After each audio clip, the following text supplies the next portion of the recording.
मेरी चौखट पे चल के आज चारों धाम आए हैं, बजाओ ढोल स्वागत में, मेरे राजकोट में राम आए हैं। નમસ્કાર, આપની સાથે હું દર્શિત। આજે સિટી ન્યૂઝની ટીમ આવી ગઈ છે રાજકોટના અટલ સરોવર ખાતે કે જ્યાં અયોધ્યા ધામ બનાવવામાં આવ્યું છે।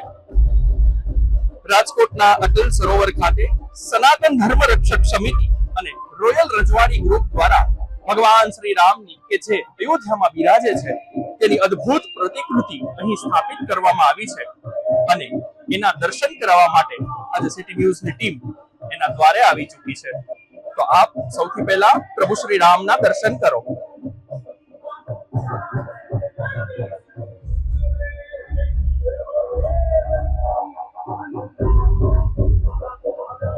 રામધામમાં જે કઈ વસ્તુઓ પ્રતિકૃતિઓ બનાવવામાં આવી છે ભગવાનની એની સમગ્ર માહિતી હું તમને અહીં આપવાનો છું। મારા કેમેરામેનને હું કહીશ કે આપને દ્રશ્યો પણ બતાવે। અહીં 1500 થી 1700 ફૂટના એરિયામાં જુદી જુદી ધાર્મિક કૃતિઓ અને વૈદિક સંસ્કૃતિ દર્શાવતા સ્ટોલ્સ અને ફ્લોટ્સ રજૂ કરવામાં આવ્યા છે। પૌરાણિક વસ્તુઓ, ગાડા, ગૌમાતા અને દેશી ઢોલિયાના દ્રશ્યો રજૂ કરીને ભારતીય સંસ્કૃતિનો મહિમા વધારવાનો એક અનોખો અને સુંદર પ્રયાસ કરવામાં આવ્યો છે। આ 9 દિવસ દરમિયાન દરરોજ અલગ અલગ ધાર્મિક અને વિવિધ સાંસ્કૃતિક કાર્યક્રમો યોજવામાં આવી રહ્યા છે। ભજન, કીર્તન, સત્સંગ, રામાયણ પાઠ અને રાસ ગરબા જેવા કાર્યક્રમો દ્વારા આ મહોત્સવને વધુ ભવ્ય બનાવવામાં આવ્યો છે।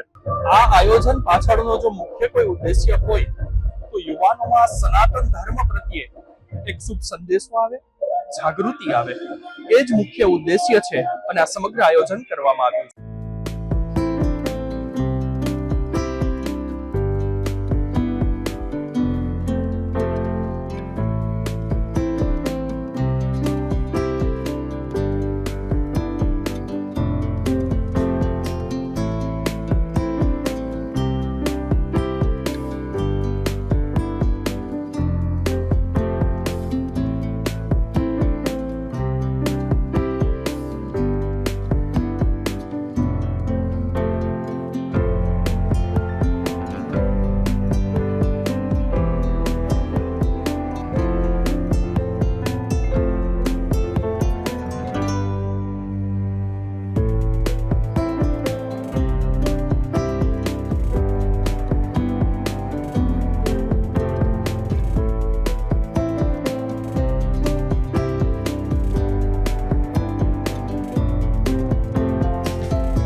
પ્રભુ શ્રી રામને પ્રાર્થના કરીએ કે આપણને સૌને અયોધ્યા ધામ ખાતે એમના દર્શન કરવા માટે જરૂરથી બોલાવે।